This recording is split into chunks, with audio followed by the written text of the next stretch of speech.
évidemment, les banques et les établissements financiers en particulier sont au cœur de ce contexte-là, compte tenu donc du rôle essentiel et vital que les établissements financiers et bancaires jouent pour le financement de l'économie et bien évidemment pour assurer la continuité de leur activité et des services offerts à leurs clients. Aujourd'hui, donc, j'ai l'immense plaisir donc d'accueillir nos chers panélistes. Donc, je vais commencer par Monsieur Monir Soussi, qui est General Manager North and West Africa chez Dell Technologies. Bonjour, Monsieur Monir. Notre deuxième... Bonjour à toute l'audience. Bonjour, Ziad. Bonjour. Notre deuxième panéliste, c'est Monsieur Souleymane Diaw, qui est directeur général adjoint de la Banque nationale de développement économique au Sénégal. Et M. Diaw dispose d'une large expérience dans le secteur bancaire, notamment à travers des fonctions en audit interne et en conformité, qui sont en lien direct également avec la thématique d'aujourd'hui. Et notre troisième panéliste est M. Ibrahima Khalil Magasuba, qui est directeur général des opérations à la Banque centrale de Guinée-Conakry. Donc, M. Magasuba dispose d'une large expérience au sein de grands groupes bancaires panafricains tels que Ecobank ou le groupe Banque centrale populaire du Maroc. Et M. Magasuba, bien évidemment, va partager avec nous son expérience en tant que banquier, mais aussi en tant que directeur général des opérations d'une banque centrale. Cette dimension de régulateur est bien évidemment importante. Donc, je vais démarrer les débats en adressant la première question à M. Soussi. Donc, M. Soussi, comme vous le savez, donc les établissements bancaires et financiers ont été confrontés, comme tous les acteurs économiques, à une crise sans précédent. On parle souvent d'un stress test grandeur nature. Et c'est intéressant peut-être pour planter le décor en introduction sur l'état des lieux par rapport à cette situation auprès des banques africaines. Quel était le niveau d'agilité ou d'adaptabilité de nos banques africaines dans ce contexte de crise, dans une logique de continuité d'activité, bien évidemment, dans une logique d'assurer la permanence et la pérennisation des services et des opérateurs économiques dans un contexte particulier. Et bien évidemment, je pense que le plan de continuité d'activité ou la continuité d'activité dans un établissement bancaire, bien évidemment, il y a une dimension réglementaire, hein, parce qu'on est sur des secteurs d'activité sensibles et qui sont fortement régulés, mais il y a plusieurs dimensions qu'on pourrait aborder, telles que la dimension commerciale, la dimension réglementaire, les aspects liés à la gouvernance aussi, la sécurité des données, la dimension aussi opérationnelle, les ressources humaines. Et donc, je pense que ça serait intéressant d'avoir votre avis d'expert sur l'état des lieux dans le contexte Covid et quelle était la capacité donc, de réaction et le niveau d'agilité des banques africaines dans ce contexte. Merci Ziad, merci à toute l'audience.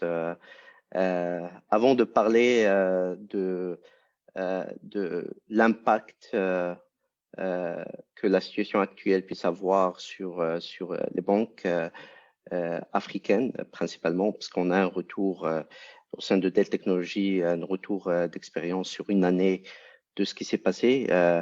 J'aimerais bien prendre le temps de parler de l'année écoulée, de l'impact que cette situation de la pandémie a eu sur notre industrie en général, l'industrie IT, mais aussi la partie gouvernement, la partie banque, la partie institution, comment ils ont évolué et comment le IT a été au cœur de cette transformation.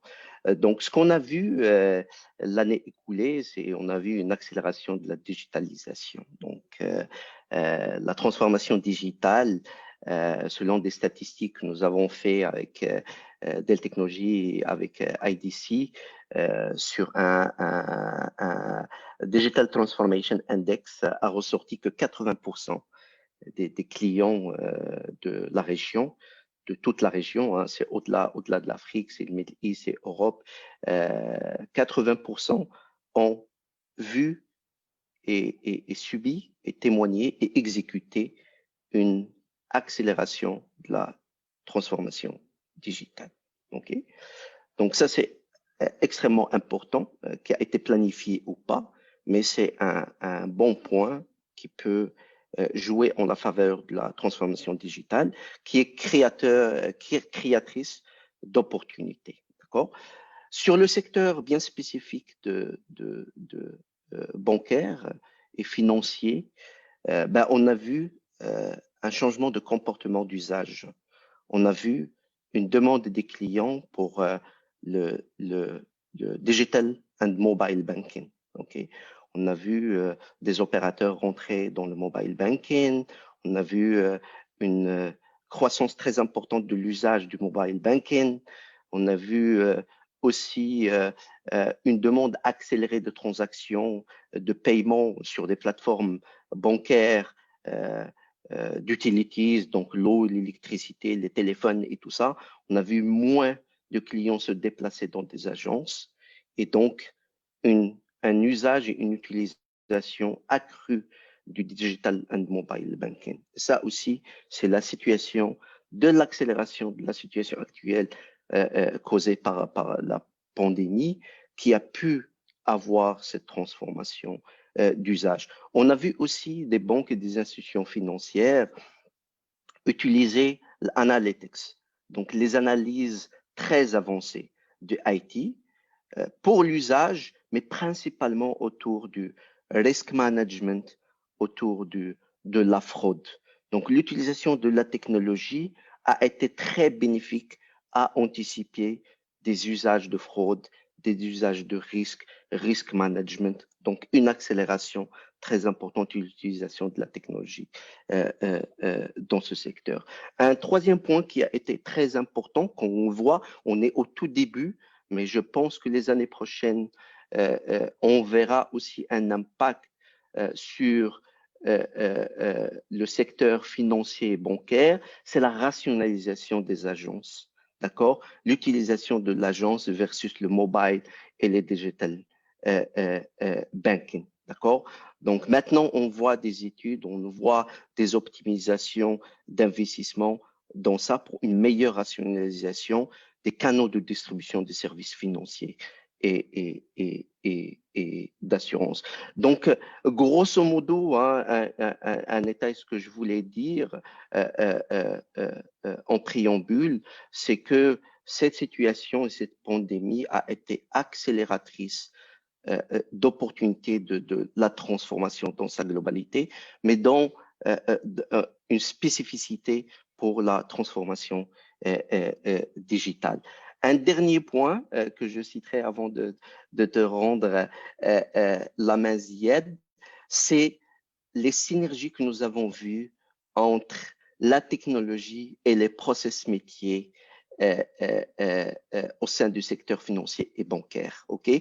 Pour rendre la résilience du métier plus forte. Donc, c'est des synergies, c'est des partenariats entre la technologie et les process métiers pour rendre cette résilience des secteurs financiers et secteur bancaire encore plus forte. Donc, c'est ça un peu le retour de cette année. J'espère que j'ai répondu pour planter le décor un peu de cette discussion, mais c'est effectivement une analyse brève sur l'année écoulée et les usages qui en ont été impactés. Merci Monir, c'est très intéressant. Moi, je retiens quelques mots-clés: accélération, transformation, digitalisation. Donc, ça me permet de rebondir sur ces thématiques-là pour donner la parole à M. Diao.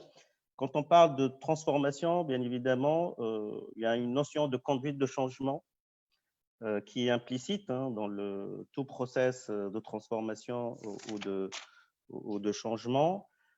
Et effectivement, comme on le sait, la crise du Covid a accéléré un certain nombre de changements, de transformations. Parfois, on est sur des transformations un peu subies par la réalité du contexte.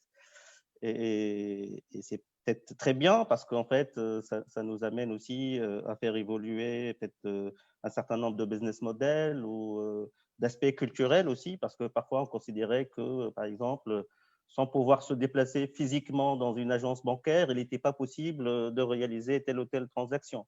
Alors qu'on voit très bien que aujourd'hui, les nouvelles technologies nous offrent une palette très large de possibilités et de services qui sont plus faciles d'accès, plus simples, parfois même plus sécurisés.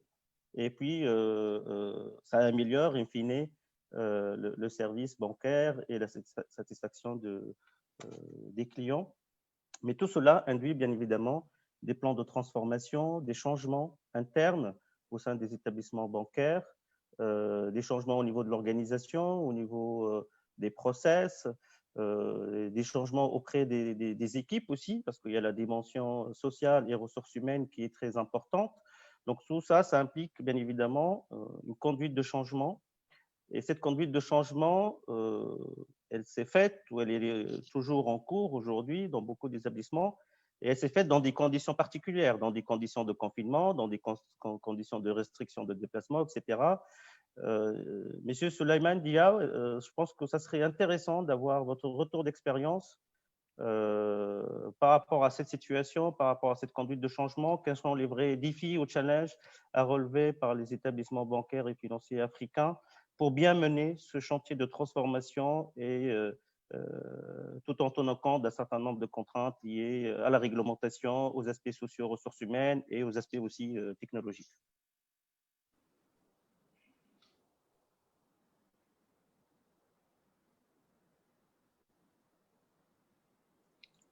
Vous êtes en mute, Souleymane. Monsieur Souleymane, on ne vous entend pas. Vous êtes en mute. Activez votre micro, Monsieur Souleymane. Non, on ne vous entend pas, non.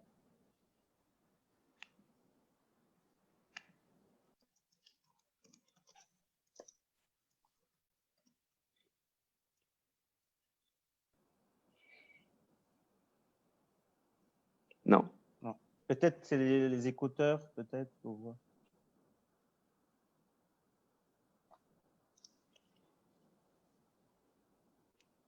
On est en direct, hein, on est en direct. C'est les risques liés aux technologies. Donc, Je pense qu'il devra se reconnecter. Monsieur Dia, est-ce que vous pouvez essayer de vous reconnecter peut-être? Parfois, ça arrive. Donc, les nouvelles technologies, c'est bien, mais c'est bien aussi d'identifier les risques. C'est bien quand ça marche. Pour les maîtriser et les limiter. Voilà, et les tests de la plateforme tout à l'heure. Mais je reviens sur un point que j'ai oublié tout à l'heure, en attendant que M. Souleymane revienne et se connecte. C'est aussi, on a vu une tendance de plus de banques et d'institutions financières qui investissent dans la formation des ressources humaines. Vous avez touché l'aspect ressources humaines. On a vu beaucoup de demandes de former les agents, les managers et les ressources humaines. Donc, extrêmement important aussi pour coopérer avec le changement que la situation actuelle a eu sur le secteur financier et bancaire. Et on sait que c'est un secteur qui est très riche en ressources humaines, diverses et riches. Et donc, il faut aplanir la connaissance pour la mettre à disposition à plusieurs niveaux. Alors qu'avant, la technologie était où les changements étaient bien spécifiques à certains départements. Maintenant, la connaissance, elle est plus aplanie, elle est plus généralisée. Donc, on a vu ce genre de choses. Souleymane, tu as toujours le micro en mute. Voilà, je pense que c'est désactivé. Non. Essayez le bouton tout en bas du micro sur votre écran.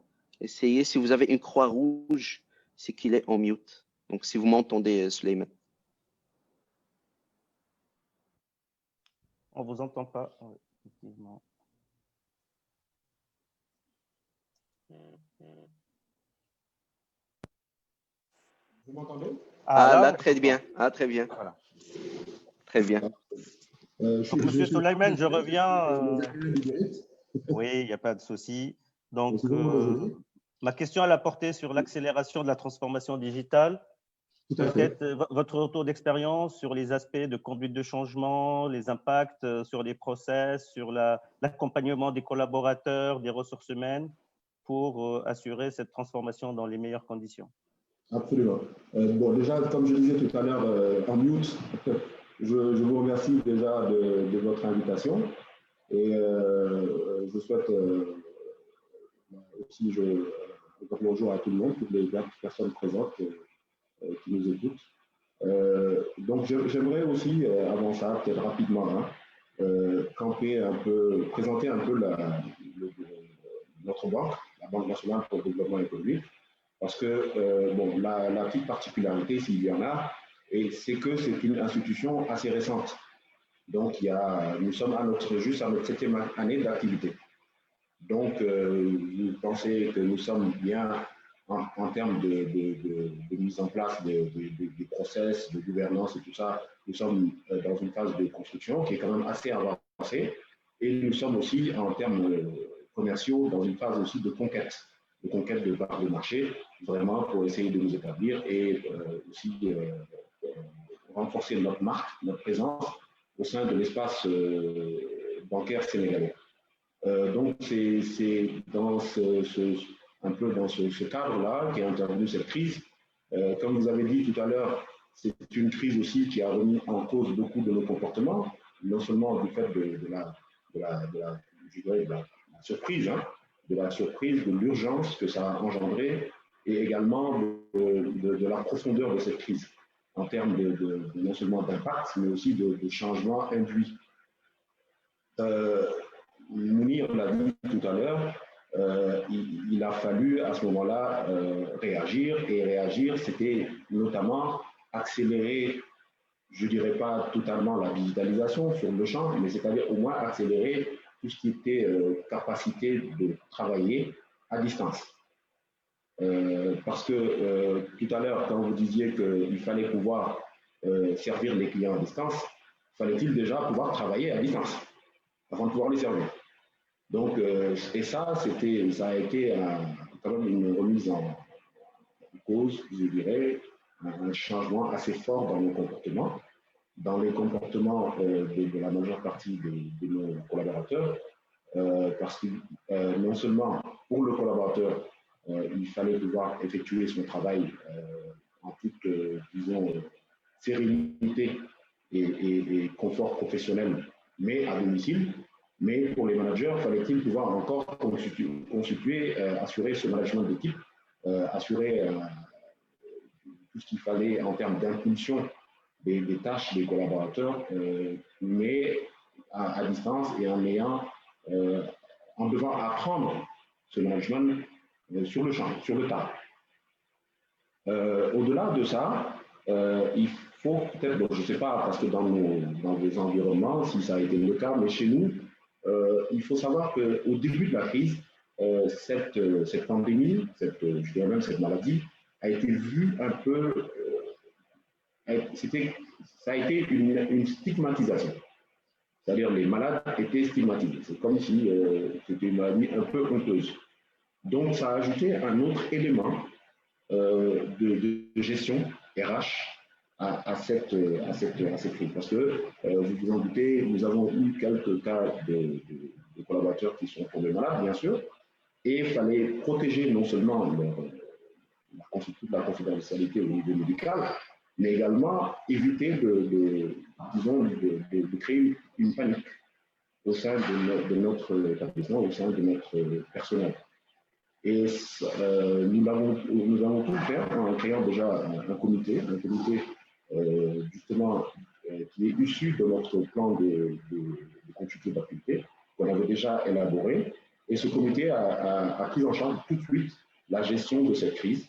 Comité assez restreint de personnes de la direction générale dont les métiers sont directement concernés, comme le capital humain, et qui ont pris en charge cette crise et qui ont pu, à chaque étape, disons, mettre en place certains éléments qui pouvaient faciliter la gestion de cette crise. C'est ainsi que, également, on a identifié je dirais, des soucis, ou bien des problématiques juridiques, parce que dans les contrats de travail préalables, il n'était pas retenu que le collaborateur puisse travailler chez lui, à partir de chez lui. Donc, bien entendu, il a fallu mettre en place des avenants dans les contrats de travail, des avenants entourés aussi disons, d'un contrat qu'on appellerait un contrat d'adhésion, sur lequel le collaborateur peut-être se mettait accepté de pouvoir travailler à distance sous certaines conditions, de se mettre sous certaines conditions dans son domicile. C'est comme ça qu'on a pu gérer. Bon, sachant que dans le plan de pandémie aussi, il était prévu, s'il y avait plus de collaborateurs disponibles que de collaborateurs indisponibles, de continuer l'activité, mais sous un effectif réduit. Il n'y a pas eu vraiment de cessation ou de rupture d'activité ou de mise en télétravail de l'ensemble du personnel, mais de toutes les personnes qui étaient vulnérables de par leur situation, quelle qu'elle soit, leur situation notamment médicale. Et bien entendu, il a fallu des interventions régulières, une présence régulière au sein de ce comité, du médecin d'entreprise qui a occupé une place régulière dans ce comité. Dans un premier temps, pour laisser la parole aux autres, je vais m'en arrêter là. Et peut-être qu'on aura l'occasion d'aller en profondeur sur ce sujet. Merci beaucoup. Merci Souleymane, très intéressant. Donc, ce retour d'expérience, notamment les impacts de la gestion de crise sur les aspects opérationnels et RH. Hein. Je vais rebondir aussi par rapport à un point évoqué par Monir tout à l'heure sur la transformation digitale. Donc, quand on parle de digital, bien évidemment, on parle de données, on parle de data. Et certes, la transformation digitale présente des opportunités très importantes pour les établissements bancaires, pour les opérateurs, mais aussi pour les clients.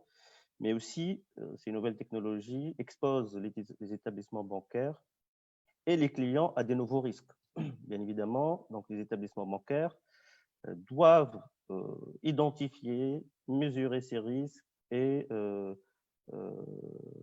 mettre en place les dispositifs nécessaires pour gérer et limiter ces risques-là. Il y a les sujets d'habilitation, par exemple. Monsieur Souleymane, vous avez abordé le travail à distance, les équipements des collaborateurs, etc. Ce qui veut dire aussi qu'au niveau des habilitations, sur les accès, etc., il y a eu des évolutions en interne. La gestion du flux, la collecte et le stockage et la sécurisation des données des clients. Aujourd'hui, donc,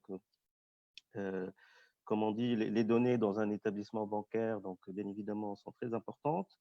La réglementation évolue aussi par rapport à la gouvernance et par rapport à la protection des données des clients. Monsieur Monir, est-ce que peut-être vous pouvez évoquer ou nous donner votre vision par rapport au contexte réglementaire aujourd'hui au niveau africain sur la gouvernance et la protection des données? On voit aussi que sur le continent, l'émergence d'acteurs panafricains, bancaires panafricains, il y a des opérateurs aussi, des nouveaux opérateurs, que ce soit des opérateurs téléphoniques ou des fintechs aussi qui opèrent dans le domaine du mobile payment, avec une dimension régionale parfois, avec une interopérabilité entre les opérateurs, etc. Tout ça aussi est un élément de contexte spécifique à l'Afrique pour voir est-ce qu'aujourd'hui, la réglementation en vigueur, les évolutions réglementaires sont en phase par rapport à l'évolution des pratiques, des services offerts et des acteurs. Et puis, peut-être, quels sont les risques ou les aspects à prendre en considération par les établissements bancaires dans ce contexte particulier pour assurer une bonne protection des données et une conformité aussi réglementaire. Très bien. Vous m'entendez? Oui. Oui. Je vais partager avec vous des statistiques sur toute opportunité vient avec des risques, d'accord? Donc, la pandémie a effectivement fait une accélération, un changement et l'impact ces changements sur les usages, mais est venu avec des risques qui n'ont pas été planifiés. Juste pour partager des statistiques qui ont été faites avec vous, qu'est-ce que ça représente les cyberattaques qui ont vu une accélération extrêmement importante les 12 derniers mois. D'accord? On parle de 5200 milliards de dollars de résultats d'attaques et de pertes de revenus et de pertes de fonds de banques ou de larges entreprises selon les statistiques de Accenture. Ces statistiques ont été mesurées et prévoient comment dire, des impacts très importants sur les entreprises et les banques à venir. Au-delà de la région Afrique, c'est des statistiques mondiales sur les 5 prochaines années. Une autre statistique, c'est la croissance de l'impact d'une cyberattaque sur une entreprise. Il est passé en moyenne à 13 millions de dollars. Lorsque vous êtes attaqué en cyberattaque, vous avez une attaque, vous subissez une attaque, vous avez une perte de données, une perte opérationnelle, une perte de revenus, une perte d'image. La moyenne de cette perte est passée l'année dernière à une moyenne aux alentours de 13 millions de dollars. C'est une croissance de plus de 72% par rapport à 2018. Donc, en l'espace de même pas 2 années, le résultat des attaques a extrêmement cru. Donc, ça, c'est extrêmement important. Une autre étude qui a été faite par ESG sur la région, notre région, c'est l'Afrique, Moyen-Orient et l'Europe. 4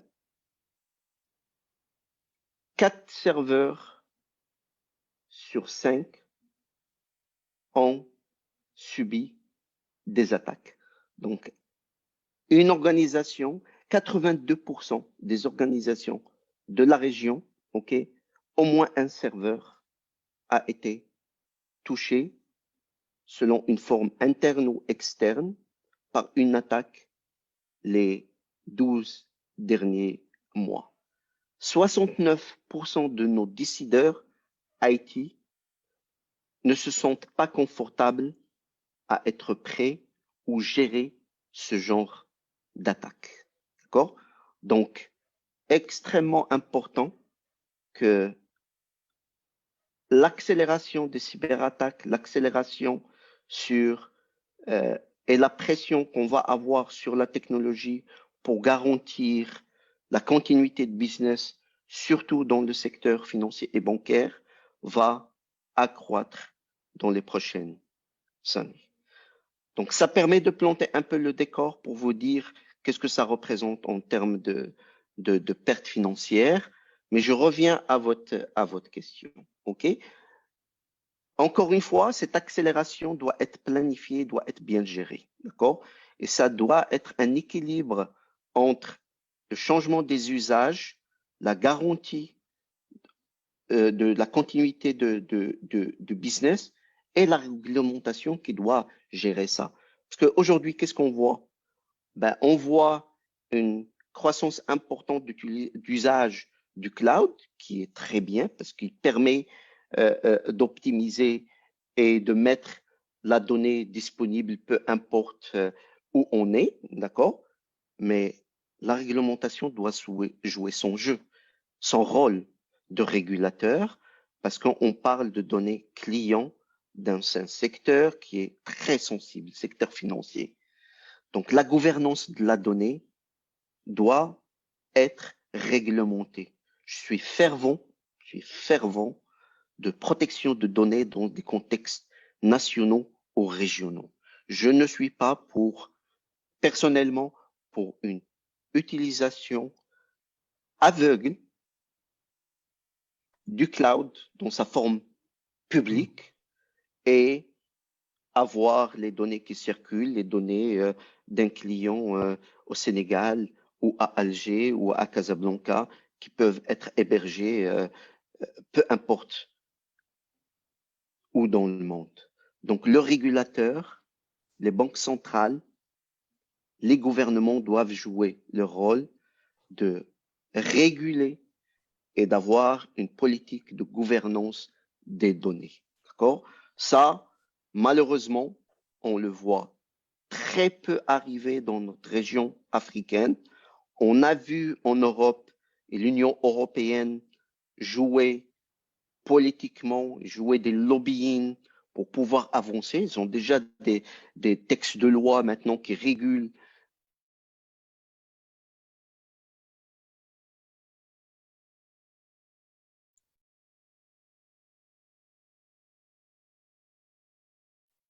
extrêmement important. Allô? Oui, Vous m'avez Mounir, perdu? ouais, on a, Allô, allô? on a perdu pour quelques secondes. Là, on t'entend très bien. Allô? Oui, Mounir, on t'entend très bien. Tu m'entends, Mounir? Ah, vous m'entendez? Oui, là, on t'entend. Vous On m'entendez? a perdu quelques Oui. secondes. Ouais. Très, très bien. Donc, la gouvernance de la donnée qui vient avec une opportunité, cette transformation digitale, cette accélération de la transformation digitale au sein des différents secteurs et du gouvernement.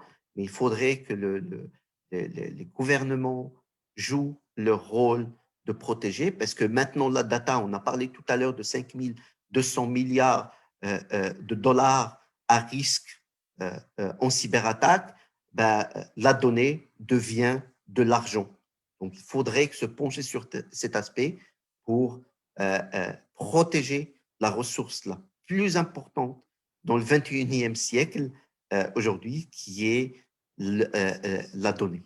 Donc, ça, on doit mieux faire en tant qu'opérateur économique, en tant qu'opérateur technologique, en tant que banque, en tant que gouvernement. On doit créer des think tanks afin de penser à ça et mettre les textes qui peuvent protéger et qui peuvent, en termes régionaux et en termes africains, de jouer le jeu pour protéger nos données qui doivent être hébergées dans des contextes locaux et régionaux. Mounir, juste, je vais rebondir sur ce sujet qui est très important, la régulation. Donc, nous sommes tous conscients des enjeux liés à la protection et la sécurité des données, hein, notamment dans le secteur financier. Donc, c'est le nerf de la guerre, comme on dit. Et plus on avance, plus les enjeux de data vont être de plus en plus importants et stratégiques. Aujourd'hui, il y a quand même dans notre continent africain, il y a une émergence des groupes panafricains. Il y a beaucoup en tout cas, de spécialistes, d'experts aussi qui militent et qui poussent vers la croissance de champions bancaires régionaux, voire panafricains, compte tenu des besoins en termes de financement, compte tenu du potentiel de croissance, des développements, compte tenu des aspects ou des enjeux d'inclusion financière. Mais on sait tous que dans la dimension régulation, il y a aussi des enjeux de territorialité et de souveraineté. Et ce qui peut poser parfois des obstacles ou des difficultés complémentaires aux établissements, aux groupes bancaires qui ont une présence au régional ou continentale. Comment trouver le bon équilibre entre la dimension régulation qui émane essentiellement d'un acte de ce qui représente finalement un acte de souveraineté et cette dimension de régionalisation et d'augmenter les flux entre les différents pays africains dans une logique de développement et de réponse aux besoins de financement. Quels sont les moyens à mettre en place, ou peut-être le dialogue ou des initiatives, pour assurer une certaine cohérence dans la régulation qui sera mise en œuvre, pour que cette régulation réponde également aux spécificités et aux enjeux économiques et financiers africains? OK. Encore une fois, d'un aspect technologique, Ziad et toute l'audience, je pense que la technologie le permet, d'accord? On a parlé du cloud, il y a du cloud public, il y a du cloud privé, il y a un cloud hybride. Donc, en termes de protection de données, il y a des solutions de data protection qui peuvent être en disaster recovery sur le site, qui peuvent être externalisées. On parle même maintenant de cyber recovery, donc on ne parle plus que de disaster recovery comme avant. Le backup dans sa forme traditionnelle pour protéger les opérations en cas d'attaque ou en cas de perte de données, ben, on retrouve des sauvegardes et on les ressort. Mais maintenant, ce n'est plus suffisant parce que les cyberattaques maintenant chiffrent les données et même les données qui sont, on n'arrive plus à les retrouver et les ressortir. Donc maintenant, même le business continuité, la continuité du business va aller au-delà pour trouver des solutions de cyber recovery. Donc, c'est des solutions à froid qui doivent être complètement déconnectées par rapport au réseau bancaire traditionnel ou au réseau de l'entreprise traditionnelle, du data center traditionnel, pour permettre de remettre à pied une opération s'il y a une cyberattaque qui est, parfois, il y a du gouvernement qui attaque du gouvernement, donc gouvernement à gouvernement. Donc, on parle même plus de cyber recovery. Donc, la technologie le permet. La technologie le permet dans toutes ses formes, d'accord, qu'on puisse réglementairement avoir une protection de données sur un temps de 5-10 années selon les pays, qu'on peut avoir une gouvernance de données avec une présence locale, une présence sur site, une présence nationale, une présence régionale. La technologie le permet. Le challenge maintenant, c'est avoir les textes et avoir du lobbying avec tout régional et africain pour trouver des formules, ne pas se retrouver demain avec les données d'un client au Togo ou au Mali qui se retrouve en backup ou une forme de ces données sur un site hors continent ou hors région ou hors pays. D'accord ? Que fait la loi pour protéger nos données? Parce qu'en tant que citoyen, en tant qu'Africain, je veux que ma donnée, qui est une ressource très chère, reste dans mon continent, reste dans mon pays. Ça, c'est extrêmement important. La technologie le permet. Nous, en tant qu'opérateurs technologiques, on est là pour le dire.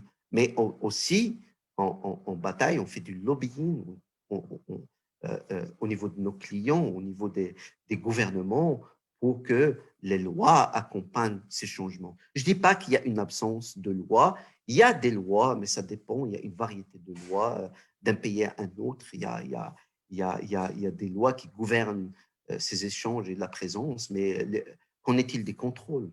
Qu'en est-il des contrôles? Il faut implémenter les contrôles, il faut implémenter les lois. En tant qu'Africain, je milite pour que l'Afrique, avec des moyens africains, avec des technologies implémentées en Afrique, avec des lois qui s'adaptent à notre contexte, parce que en tant qu'Africain, je ne veux pas être pris en otage par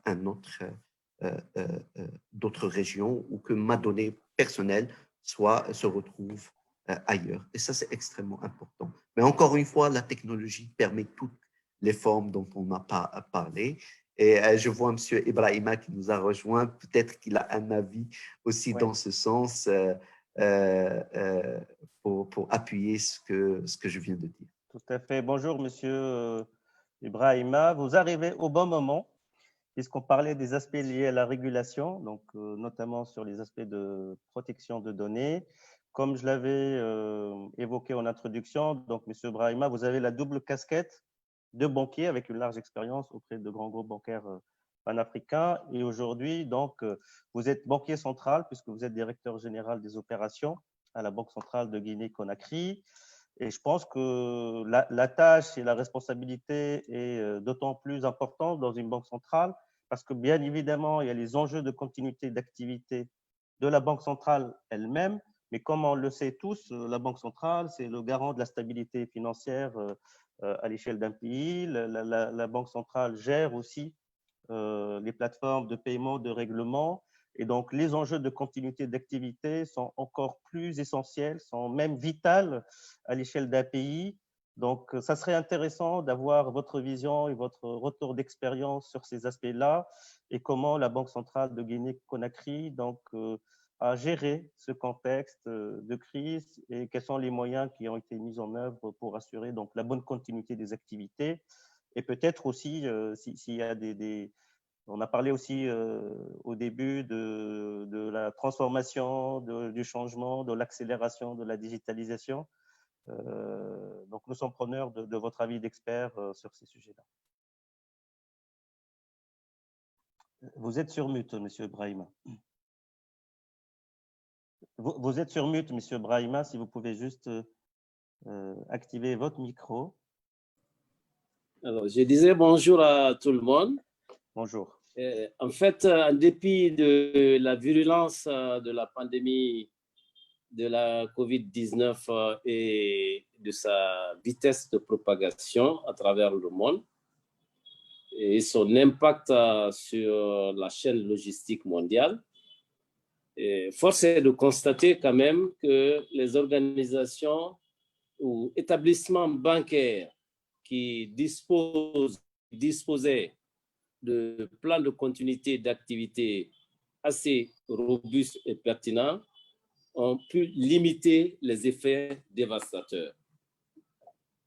Aujourd'hui, l'exposition au risque est une donnée constante au niveau du secteur financier. Cette exposition, les banques donc s'emploient en permanence à développer des capacités d'appréhension de ces risques et de résilience pour contenir les effets nocifs dans des situations de... Le système financier est confronté principalement à 5 types de risques. Vous avez les risques cybernétiques. C'est d'ailleurs sur ça que j'ai trouvé le développement qui était en cours. Les risques sanitaires, les risques de réglementation, les risques de marché, les risques de catastrophes naturelles. Bon. Bien entendu que chaque risque est caractérisé par 3 composantes. Vous avez la menace, qui est la première composante. La menace peut être humaine ou due à un aléa. Il y a la vulnérabilité, qui est la seconde composante, que la menace peut exploiter pour impacter l'activité de l'entreprise. Et enfin, il y a l'impact, qui est la troisième composante. Et donc, parmi ces différents niveaux de risque, au niveau des banques, nous estimons que pour l'avenir, c'est les risques cybernétiques qui sont les risques majeurs, qui ont un enjeu stratégique majeur. Comme l'a dit mon prédécesseur, aujourd'hui, les risques d'intrusion sont de plus en plus élevés au niveau du système financier, surtout dans le contexte de cette pandémie qui a quelque peu modifié la façon de travailler de plusieurs établissements bancaires. Le travail à distance, le télétravail a été un outil qui a permis aux banques de, entre guillemets, les meubles. Bon. Ce télétravail a des implications en termes de sécurité. Et toujours dans le cadre de cette crise, les systèmes bancaires étaient amenés à interfacer avec d'autres applications tierces, notamment, par exemple, pour tout ce qui est mobile money. Initialement, en tout cas pour certains pays, l'interfaçage était faiblement développé. Avec la pandémie, donc, les banques ont été amenées à travailler à cela. Donc, en notre sens, l'exposition aux risques technologiques est une dimension qu'il va falloir prendre en compte dans les plans de continuité d'activité à l'avenir. Aussi, il ne faut pas oublier, bon, je ne veux pas être trop pessimiste. Je sais qu'à l'échelle régionale, il y a plusieurs initiatives actuellement en cours. Au sein de ces initiatives, l'accent est particulièrement mis sur les questions de sécurité des systèmes. Si, au niveau du SWIFT, il y a des normes, et le SWIFT a, comment on appelle, il y a des normes de sécurité très strictes que la plupart des banques sont en train de développer aujourd'hui.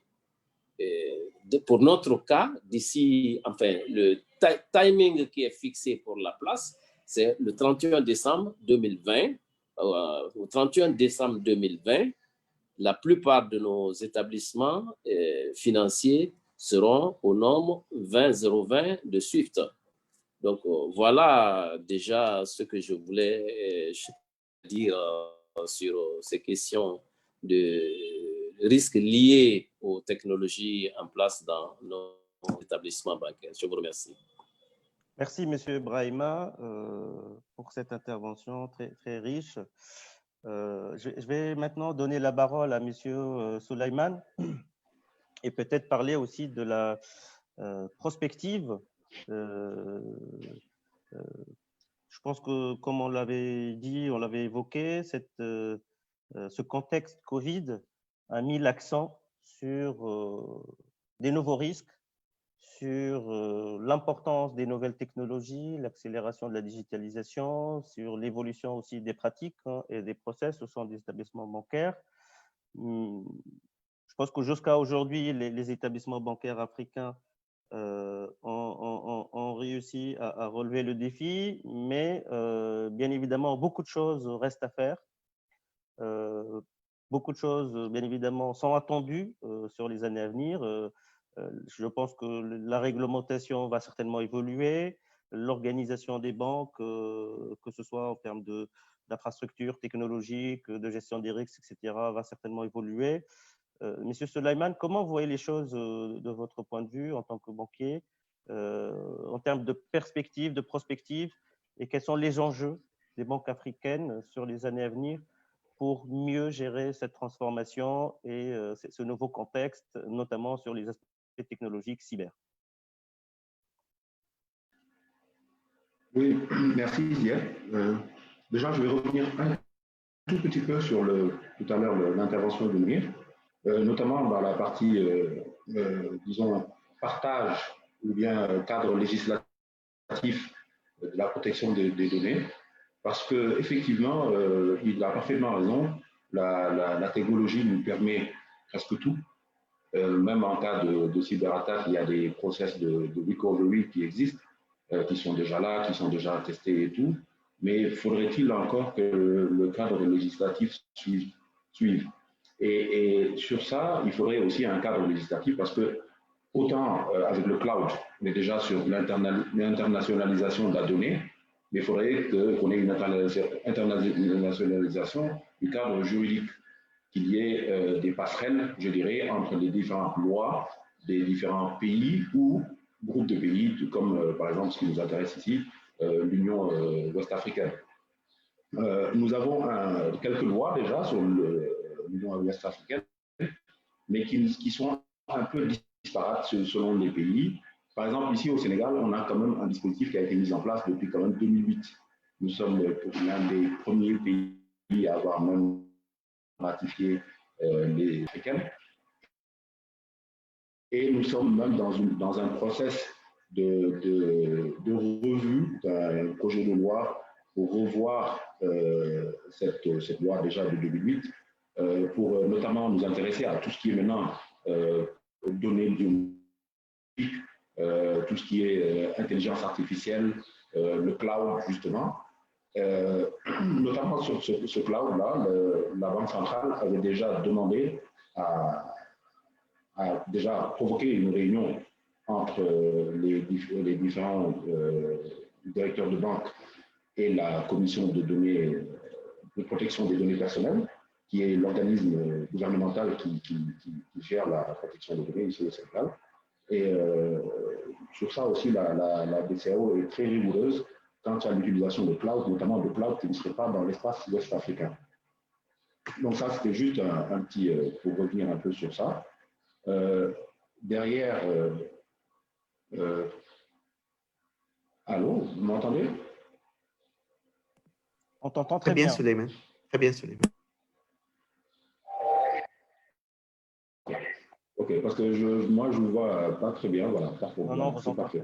Donc, derrière ça, évidemment, il y a, il y a tout un tas de dispositions à prendre, hein, de défis à relever pour les banques et les établissements financiers aujourd'hui, parce que il va falloir changer, qu'on le veuille ou non, et dans un avenir assez proche ou à moyen terme, vraiment, nos habitudes non seulement de fonctionnement interne, comme on disait tout à l'heure, mais nos canaux de distribution envers la clientèle et aussi nos canaux, je dirais même, de discussion envers la clientèle. Et c'est d'autant plus, je dirais, compliqué dans une économie comme les nôtres, sur lesquelles je dirais que la clientèle est sur je dirais même des décennies, moi j'aime dire ça comme ça, des décennies différentes. Je m'explique un peu. Si on prend l'exemple du Sénégal, que je connais le mieux, bien sûr, on peut se dire que certains sont à l'ère du digital, d'autres sont à l'ère du numérique, mais d'autres sont à l'ère de l'analogique, si je peux dire ça comme ça. Il est évident que vous n'allez pas traiter et fonctionner avec votre client qui est dans une localité assez reculée, où l'accès à Internet est très limité, hein, de la même façon que celui avec lequel vous êtes au centre-ville de Dakar et tout ça, qui a accès à un Internet peut-être même maintenant 5G, et sur lequel, bon, il a, au-delà de ça, son expérience, même en termes de fonctionnement et tout ça, lui permet de traiter et d'être sur le web banking et tout ça. Il a un appétit plus fort sur le web banking que l'autre.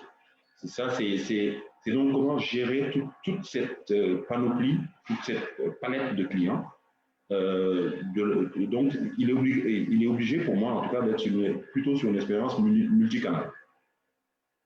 Donc, au-delà de ça, il y a évidemment tous les aspects liés à ce qui nous intéresse.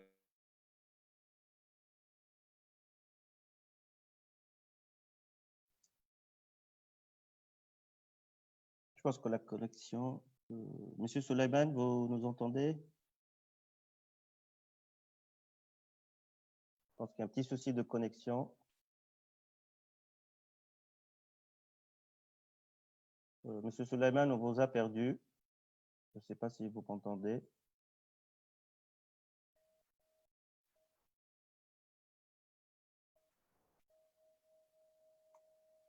Ça a coupé. Bon, ça a coupé, on va attendre quelques secondes, le temps qu'il se reconnecte. Et peut-être on va profiter aussi de Monsieur Magasuba. Bon, je pense que Monsieur Suleiman, il a abordé effectivement un certain nombre de sujets, hein, sur la régulation, l'évolution des business models des banques. Peut-être d'un point de vue d'un banquier central, est-ce qu'aujourd'hui il y a des réflexions en cours à l'échelle de la place bancaire sur l'évolution de la réglementation, sur l'accompagnement aussi, hein, du système bancaire dans la conduite de ces changements? Oui, tout à fait. C'est ce que je disais tantôt, que je ne veux pas être trop pessimiste, sachant qu'il y a un certain nombre d'initiatives en cours, notamment au niveau régional. Au niveau régional, aujourd'hui, de plus en plus, si je prends l'Afrique de l'Ouest, on est en train d'aller vers un système de paiement unique pour la région. Et donc, la mise en place de ce système de paiement régional, il est prévu dans le cadre de ce projet un volet sécurité qui est vraiment très robuste, qui est très pertinent. Bon, et aujourd'hui, si je prends au plan continental, il y a des initiatives au niveau de l'Union africaine pour l'avènement d'un système de paiement unique pour l'ensemble de l'Afrique.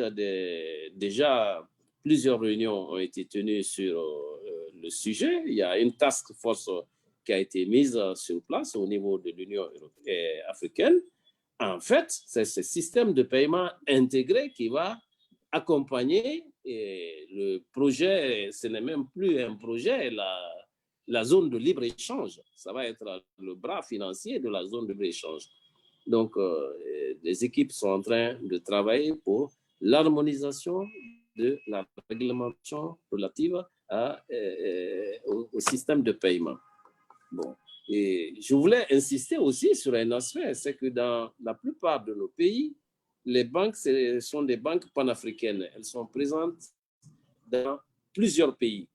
Et donc, les mises à niveau au point de vue sécuritaire sont gérées par le groupe bancaire. Bon. Toujours, il y a un point qui me paraît pertinent par rapport à la question des données. Les données doivent être protégées. Et les données sont essentielles. Les données sont très, très utiles. Bon, mais il y a une autre évolution aujourd'hui en matière de paysage financier. C'est l'open banking qui permet à des intermédiaires non bancaires d'accéder aux données bancaires pour plusieurs fins. Donc, cette dimension également, il faut l'intégrer dans l'analyse. Donc, globalement, je pense que c'est une question très utile, très importante. Ne se situe pas au niveau des seuls établissements bancaires individuellement pris.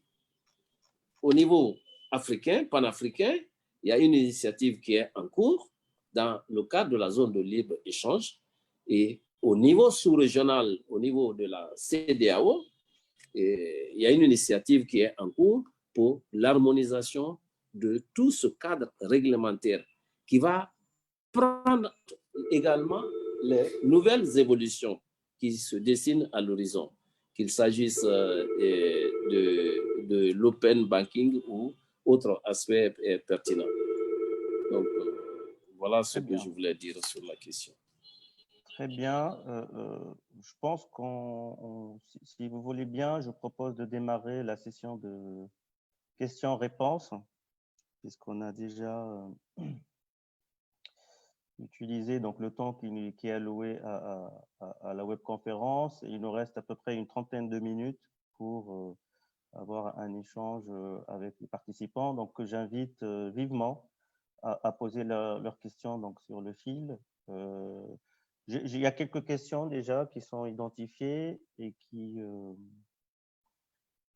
traitent des impacts donc, de la crise sur l'accompagnement des clients à cette transformation digitale. J'ai une première question. Comment les banques africaines accompagnent leurs clients pour s'adapter à cette transformation digitale? Donc là, on est dans la dimension commerciale et accompagnement de la clientèle. Et j'ai une deuxième question aussi qui est plus en lien avec les ressources humaines et sur l'évolution du métier du banquier. Y a-t-il des nouveaux métiers qui vont entrer en vigueur? Et est-ce que les banques africaines, en collaboration avec les ministères de l'Éducation et de l'Enseignement supérieur, ont prévu d'accélérer ou d'adapter les formations et de créer de nouveaux programmes? Donc, on a deux questions ici. La première qui est plus l'impact de cette évolution sur la relation clientèle et l'accompagnement des clients bancaires dans le cadre de cette transformation digitale. Et la deuxième, elle est plus liée aux aspects de ressources humaines, de formation, voire de la coordination avec les autorités pour adapter donc, les programmes de formation. Et là, bien évidemment, il y a la dimension digitale, etc. Et tout à l'heure, on a beaucoup parlé de la cybersécurité. Et on a mis l'accent sur les menaces, les cyberattaques, et que ce risque, finalement, naturellement, va s'accroître. Et donc, ça nécessite aussi des compétences spécifiques, des formations spécifiques. Et peut-être ça devient, donc c'est un sujet de place qui va concerner tous les opérateurs économiques finalement. Je pourrais commencer par l'aspect, si tu me permets, oui, sur l'aspect adaptabilité des clients. Je ne m'inquiète pas sur ce sujet. C'est plutôt le contraire. C'est les usages clients et l'évolution de notre jeunesse qui a le digital mobile banking, qui est une deuxième nature, d'accord, qui force les choses. Encore une fois, avant la pandémie, on était dans des statistiques de un utilisateur sur des entreprises plus de 100 employés. On avait un utilisateur sur 4 qui avait la possibilité de work from home, donc la mobilité dans sa fonction de travail. Post-pandémie ou durant la pandémie, 1 an plus tard, on est sur 1 sur 2. Donc, déjà pour dire, c'est une accélération extrêmement importante. On était à 25%, on est passé à 50%. Donc, c'est le double de la capacité d'avoir un usage. L'adaptabilité est venue par le contexte. C'est le contexte qui a poussé l'adaptabilité des entreprises.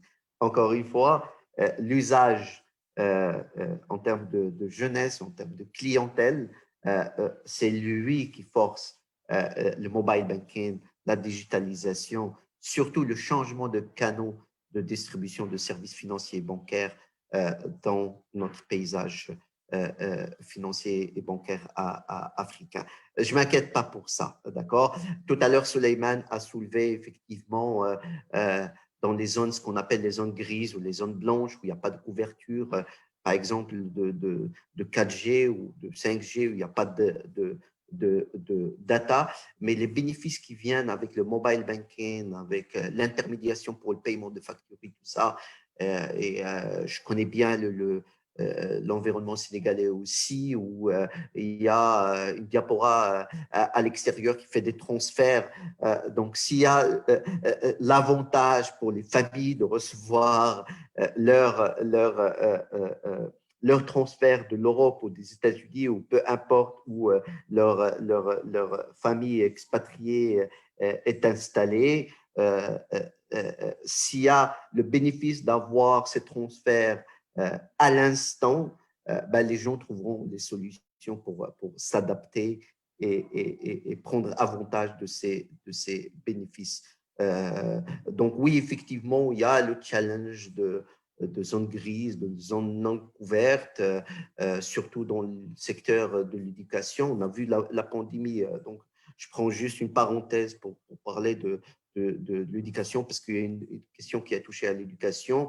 On travaille actuellement, Dell Technologies travaille avec l'UNESCO pour mettre à disposition les outils en partenariat avec des opérateurs aussi de services mobiles, mettre des outils d'apprentissage et de connexion des étudiants ou des universitaires pour la continuité de l'éducation. Donc, il y a des initiatives et un des challenges, c'est ces zones non couvertes, d'accord? Donc, les gouvernements maintenant, avec les régulateurs, poussent les opérateurs à investir dans ces zones pour avoir une meilleure couverture, un maximum de couverture.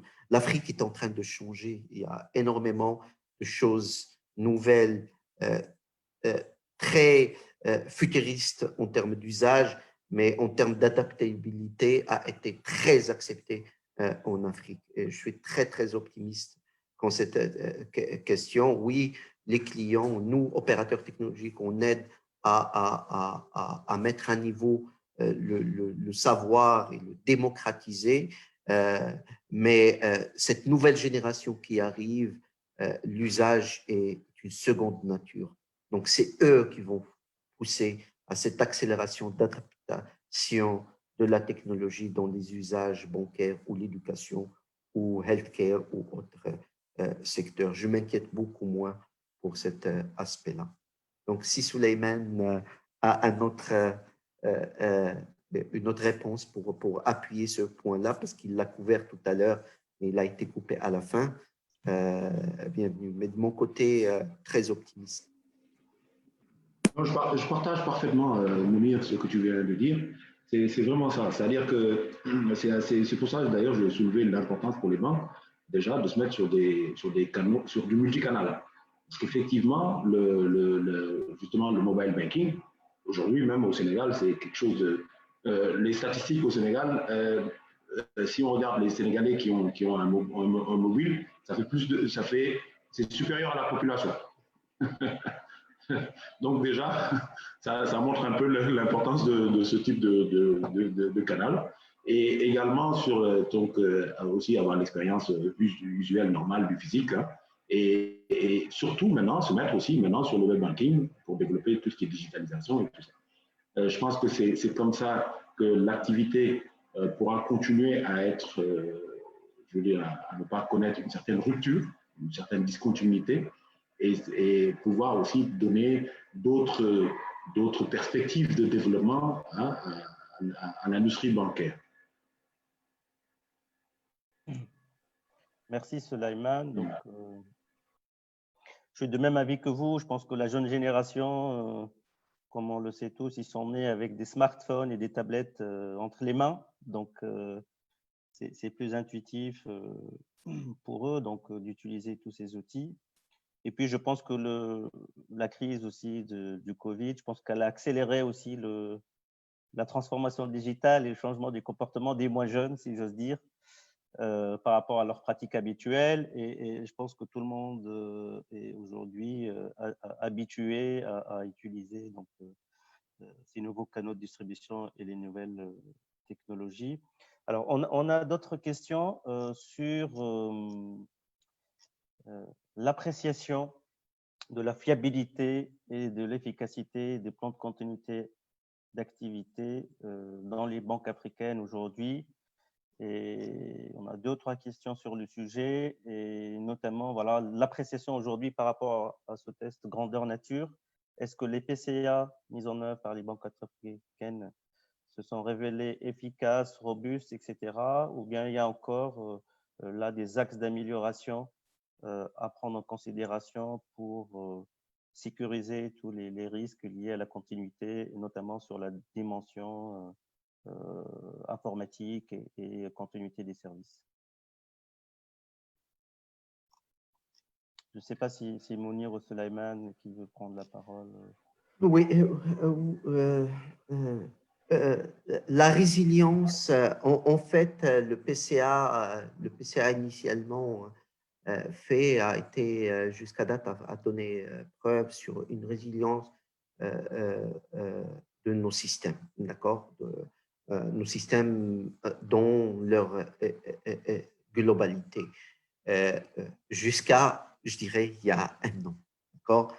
Je ne pense pas, personnellement, c'est un avis personnel, je ne pense pas qu'avec l'accélération du work from home, que tout a été très bien planifié, d'accord, dans des discussions avec des directeurs informatiques de banques dans toute la région. Hein. Le challenge, c'était d'opérer avec une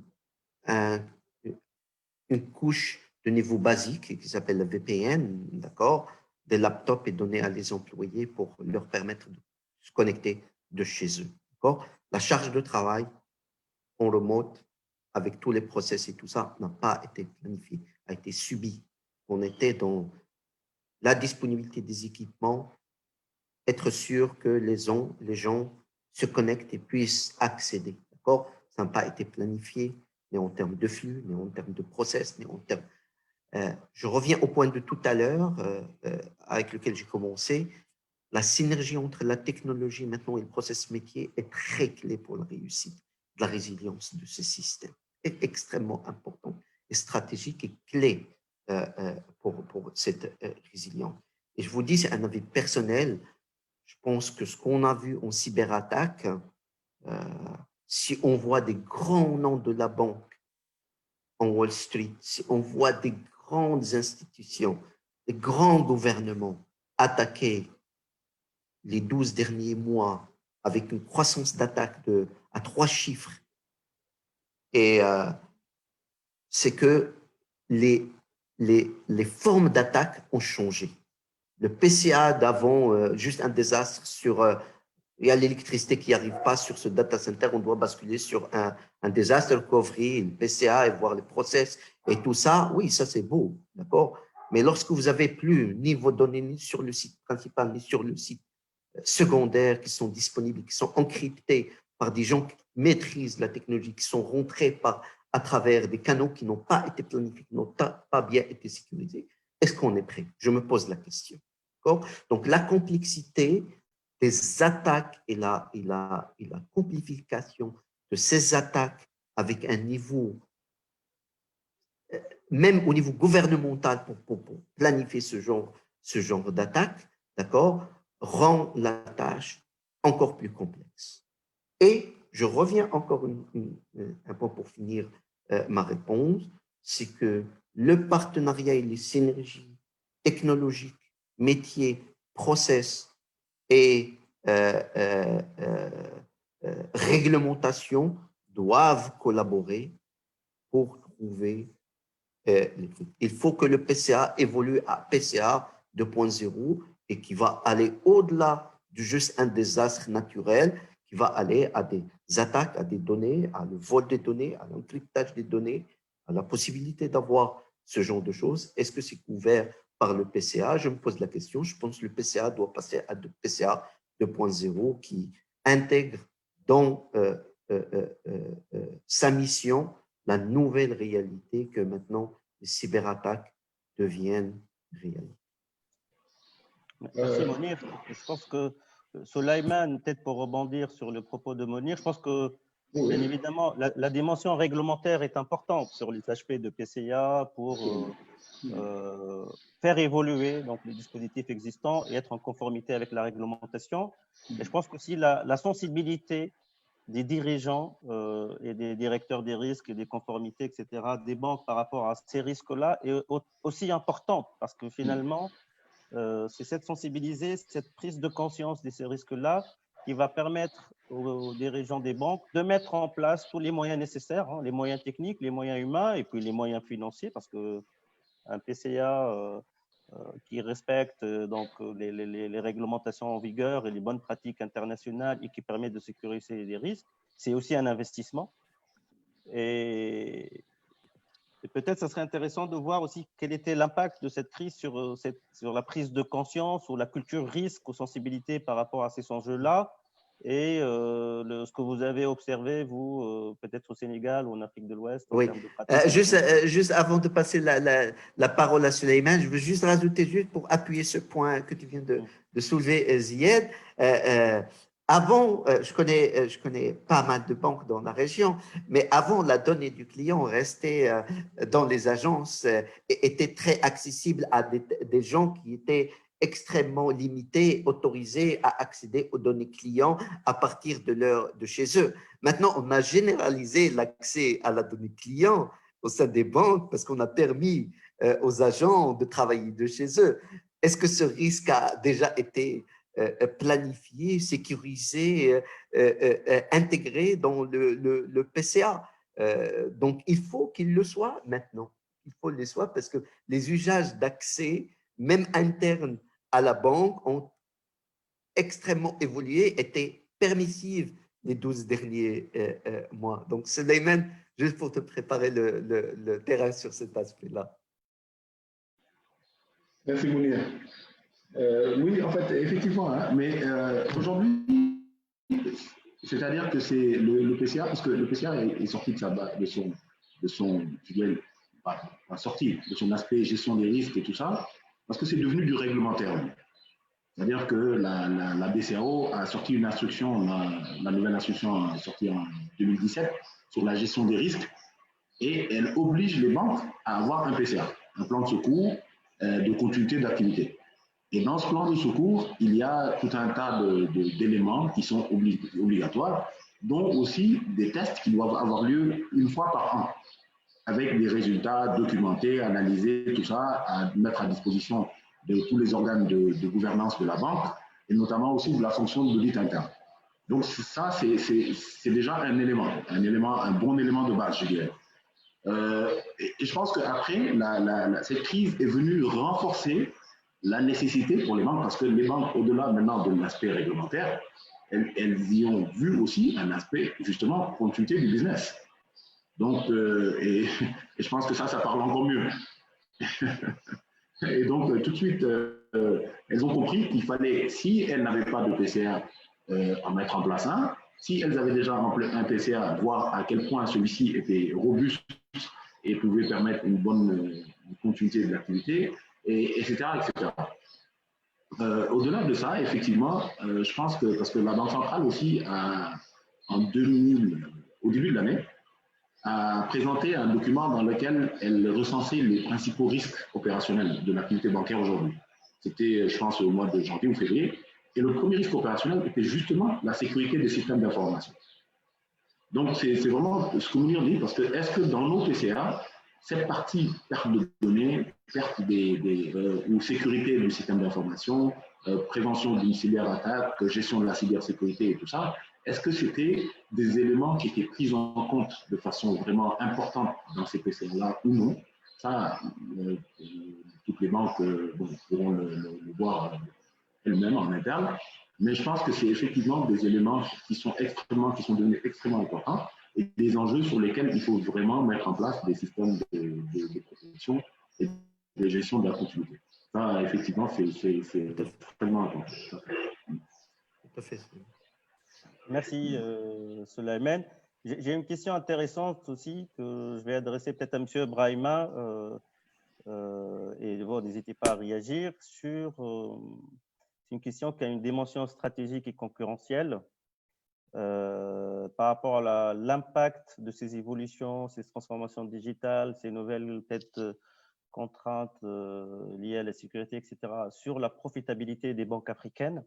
Donc ça, c'est la première question. Et la deuxième question, c'est le niveau de préparation des banques africaines à ces transformations et son impact sur leur position concurrentielle face à des grandes banques internationales, voire à des grandes banques panafricaines qui sont plus en avance, voire mieux outillées sur ces aspects-là. Est-ce qu'aujourd'hui, le fait de maîtriser la technologie, d'avoir les outils, etc., constitue un avantage concurrentiel pour certains acteurs avec des impacts sur leur positionnement sur le marché et sur leur profitabilité? Oui, tout à fait. C'est un avantage concurrentiel. Je voulais tout d'abord revenir sur ce qui a été fait à notre niveau dans les banques par rapport à la pandémie. Donc, au niveau des banques, au déclenchement de la pandémie, immédiatement, une stratégie en 9 points a été élaborée. Il s'agissait tout d'abord d'identifier les clients les plus exposés aux risques sanitaires. L'identification a porté sur le renforcement de ceux qui sont impactés, de la surveillance des clients qui sont impactés et le renforcement du stress test du portefeuille client de cette clientèle impactée. Deuxième mesure, la seconde mesure a porté sur les reports d'échéance. Et les secteurs qui étaient durement frappés par la crise, la décision a été prise dans la plupart des établissements financiers, bancaires, de les consentir des reports d'échéance. La troisième mesure avait trait à l'incorporation des crédits accordés à ces secteurs dans l'assiette des réserves obligatoires. Ça, c'est une mesure qui a été édictée par le régulateur, la Banque centrale. Tout comme l'octroi de nouveaux crédits aux entreprises des secteurs de transport et de BTP qui est impacté. L'octroi de ces nouveaux crédits également a été facilité par les banques. Cinquième directive, cinquième mesure, elle a porté sur la baisse du taux directeur par le régulateur, qui a eu un impact sur les taux débiteurs dans les banques, dans les établissements bancaires. Bien entendu, compte tenu de la baisse de l'activité, les banques elles-mêmes ont été aussi amenées à revoir les taux à la baisse les taux de rémunération qui était offert à la clientèle pour les dépôts. Et toujours au niveau du régulateur, on a mis en place 2 autres mécanismes. Le guichet d'injection hebdomadaire de liquidité pour les besoins de liquidité à très court terme des établissements bancaires et le guichet de financement à long terme. Tout ça pour les établissements bancaires, pour les aider à atténuer l'effet de la crise. Et en plus de cette panoplie, 2 autres directives également avaient été initiées, la limitation des frais d'assistance technique et la suspension de paiement de dividendes au niveau des établissements. Et enfin, très rapidement, tous les établissements bancaires ont été invités à réactualiser les PCA en place, en prenant en compte un certain nombre de dimensions, notamment le télétravail, la rotation du personnel, les activités clés et la mise en congé automatique du personnel non essentiel. Bien entendu que cette mise en congé s'est faite de façon ordonnée sans que cela n'impacte sur le revenu des travailleurs. Et l'observation des mesures barrières telles que dictées par l'Agence nationale de sécurité sanitaire. Tous les établissements ont été aussi amenés à recrutement d'un médecin conseil pour suivre en temps réel l'état de santé du personnel qui était soumis au roulement. Donc, voilà les mesures qui ont été édictées au niveau des établissements bancaires. Maintenant, les évolutions qui ont permis aux banques de ne pas enregistrer trop de casses, les évolutions en termes de technologie, est-ce que ces évolutions ont impacté la profitabilité des banques? Je dirais oui et non. Oui, dans la mesure où elles ont pu limiter les dégâts. Non, dans la mesure où globalement à l'échelle nationale, au niveau international, la pandémie a fortement affecté la chaîne de production de biens et services, la chaîne de logistique. Donc, si je prends le secteur de l'hôtellerie, le secteur de l'hôtellerie a été durement impacté parce qu'il n'y a pas de voyage et donc il n'y a pas de clients. Les hôteliers qui étaient engagés au niveau des banques ou les banques qui avaient la part de profit qui était liée à cette activité s'est trouvé fortement aménagé. Bon, maintenant, l'impact sur les positions concurrentielles, moi, je vois ça par rapport à l'avenir. C'est vrai que la pandémie, les banques ont été poussées sur le plan technologique très rapidement à trouver des interfaces avec les systèmes de mobile banking. N'oublions pas que dans nos pays ici, le mobile banking a beaucoup plus de clients, d'adhérents que les détenteurs de comptes bancaires. Le rapport est une mesure. Bon. Au niveau de ce mobile banking, si je prends l'autre pan de votre question, les étudiants, la formation, les étudiants aujourd'hui, les élèves et étudiants, c'est les plus gros utilisateurs du mobile banking. Les plus gros utilisateurs, généralement, ils n'ont même pas tout ce qu'il faut pour l'ouverture d'un compte bancaire classique. Toute la documentation, la paperasse qui est demandée par les établissements bancaires, au niveau du mobile banking, il y a une simplification. Donc, il y a beaucoup plus de détenteurs de comptes de mobile banking. Donc, il va falloir que les banques, à l'avenir, essayent de voir ce segment également et comment développer la relation avec les institutions de mobile banking pour pouvoir préserver leur part, une part de marché. Donc, voilà un peu ce que je voulais dire sur la question. Je vous remercie. Merci, Monsieur Ibrahima. C'était très, très clair. Donc, Zied, oui, Zied, Mounir. je demande juste pour appuyer par quelques statistiques, Oui. je demande juste la main. Share screen, j'ai un Je t'en document prie, à Mounir. partager. Il nous reste quelques minutes, donc je te laisse Oui, la parole. share screen, share screen. Est-ce que tu peux me donner la main pour partager l'écran ou Soukaina? Je pense que c'est Soukaina qui a la main. Ok. Ah, très bien. Excellent. OK. Est-ce que vous voyez mon écran? Oui. Très bien. Donc, je voulais juste, c'est une étude qu'on a synthétisée. Verizon a fait une étude sur les entreprises aux États-Unis.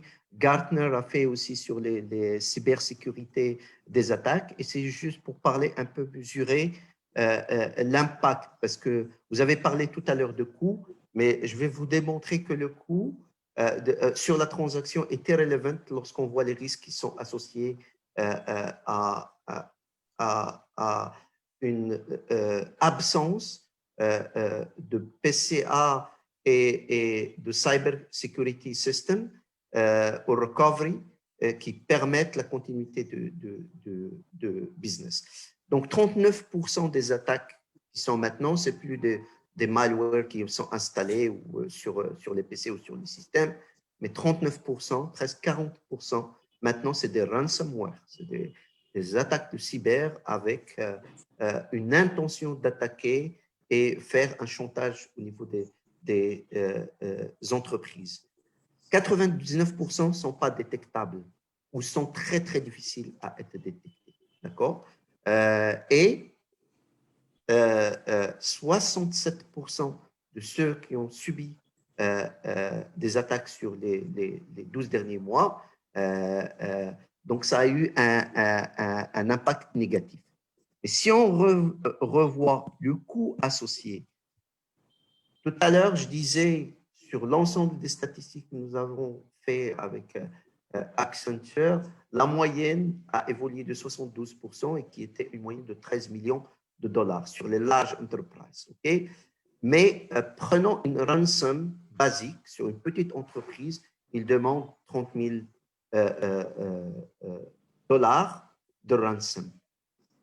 L'impact réel de cette ransom de 30 000 dollars vaut plus que 3,7 millions de dollars. Si on imagine une banque ou une institution, une grande entreprise qui va pas opérer pendant 24 ou 48 heures, le revenu que s'évapore. D'accord? L'image, pour mettre aussi des avocats sur le sujet, la productivité et la production qui va baisser. Le brand, l'image, l'impact sur le brand, ça a été attaqué, mon argent n'a pas été disponible, je n'ai pas pu faire de transactions. Donc, l'impact est 1000, sinon beaucoup plus, l'impact indirect et le coût indirect d'une cyberattaque que l'argent qui est demandé. Je voulais juste finir pour dire que le coût associé à une meilleure planification de système et de PCA 2.0 et de l'évolution de ce périmètre au niveau légal, au niveau technologique, au niveau métier, d'accord, le coût associé à ça sont minimes par rapport au coût si l'impact arrive au niveau de la banque ou au niveau de l'entreprise. Donc, je voulais donner juste un aspect statistique et mesuré à cette dimension qui, à mes yeux, est très, très, très importante, mais que M. Ibrahima a très bien couvert dans sa réponse. Merci, Mounir, pour des chiffres qui sont très parlants.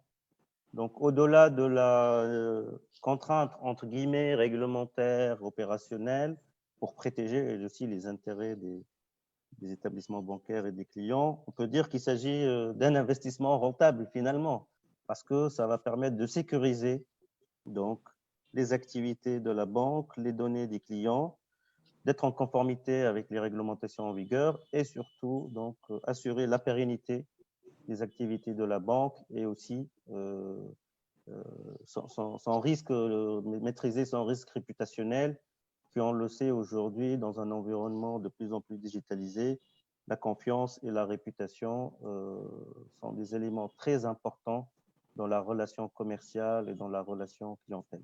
Voilà. On arrive au terme de cette webconférence. Je pense que la thématique est assez vaste et large et je pense qu'on a encore tous beaucoup de choses à dire, mais j'espère qu'on a pu aborder les principales thématiques et qu'on a essayé de répondre au maximum de questions. Je voudrais, à la clôture de cette séance, donc remercier nos chers panélistes, donc Monsieur Monir, Monsieur Sonalman et Monsieur Brahima. Remercier encore une fois e-conférence donc pour cette occasion et la thématique choisie. Et j'espère donc vous retrouver tous et à une prochaine occasion. Et voilà, donc je vous souhaite également de très bonnes fêtes de fin d'année et à très bientôt, j'espère. Merci, merci. Merci à vous tous. Merci à tous et Merci. au revoir. Bonne année, meilleurs vœux Merci et à tous. joyeuses Bonne fêtes. année. Meilleurs vœux et Très bonne année déjà. Joyeuses fêtes. Merci. Merci. Bonne année et bonne fête de fin d'année. Merci, Merci à merci tous. nos Au chers revoir. panélistes pour ces 90 minutes d'échange et de partage. Et surtout, ils n'ont pas hésité à répondre présent à notre invitation, malgré un emploi de temps très chargé. Merci à nos chers spectateurs aussi qui nous ont rendu le débat encore plus riche à travers les questions posées. Et on s'excuse si on n'a pas pu prendre l'ensemble des questions ainsi. Nous espérons vous revoir très prochainement pour une nouvelle webconférence. Et j'en profite pour vous souhaiter de très très bonnes fêtes de fin d'année. Et n'hésitez pas à nous suivre sur nos réseaux sociaux. Merci encore une fois. Merci, au revoir. Au revoir, merci.